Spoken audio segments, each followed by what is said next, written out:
Introducing the Everlasting Comfort Gaming Mousepad Guide. First, you're going to unroll this mousepad on a clean, flat surface. After you unroll it, look, you get your gaming instructions mousepad to keep for later. But this USB cord that you're going to plug it into the control panel, and then you're going to plug it into a power source, and bam, look, it's going to light up.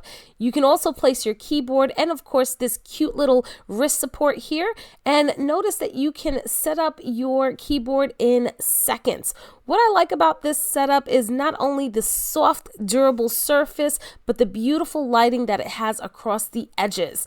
What's also great about this, guys, is you can personalize your space with any color that you choose. You just gotta press that cycle button on the control panel, and you can easily use your mouse, easily use your keyboard, and if you have any mistakes such as spills, just get a soft cloth to absorb that liquid and you're good to go.